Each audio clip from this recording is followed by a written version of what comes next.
I'm going to show you how to go from this to this in less than 5 minutes. Cel shading can actually refer to a number of different art styles like Borderlands or the game 13. We're going for the classic Wind Waker Breath of the Wild style. In my example project, which I will upload to my Patreon for you to download for free, I've set up a basic 3D scene with a plane and an OmniLight 3D node. For my two example models, I have a basic sphere mesh and these really great open source 3D characters from GDQuest. Link to those in the description. To create the cel shading, I've already set up the custom shader for my GoBot mesh right here. Let's take a look at the code before we go through the process of making our sphere cel shaded. The shader is actually converted from a standard material, which accounts for most of the code here. I'm going to highlight what I've adjusted in order to get the cel shading. Our first change is to adjust our render mode by using the diffuse tune and specular tune settings. These do exist within the standard material setup, but they don't quite get the effect that we're looking for.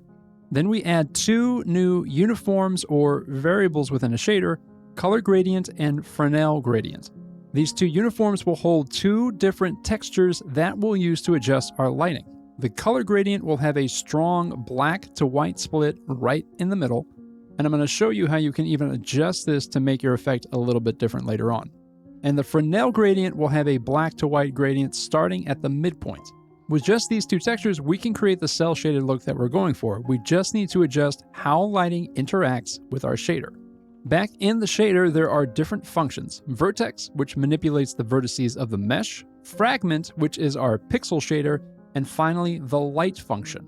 Within the light function, we're going to override how light interacts. In a general setup, lighting reacts to our mesh depending upon the normals of our vertices. Normals that look directly at the direction of the light are obviously brighter, and those that look away from it become darker or completely in shadow. This process involves getting what is called the dot product of the mesh vertex normals and our lighting source. This dot product compares the direction of our light and the mesh normals. We're going to hijack this process to create our effect. We take the dot product, which is between -1 and 1, and normalize it to a range from 0, our darkest area, to 1, our brightest. Now that we have a 0 to 1 alpha value for each pixel, we can sample our color gradient texture. Values up to 0.5 become dark, and values above become lit, creating that strong cel-shaded contrast. Our final line adds each sampled light to our diffuse light value. And here's a cool little trick. You can clamp this value so you don't ever go above 1, or you can leave it and use it for an HDR value. Finally, we can add a Fresnel outline to make the mesh pop. A Fresnel is going to activate the pixels that are more perpendicular to the vector of the camera. We add a custom Fresnel function that will run to add a slight glowing outline.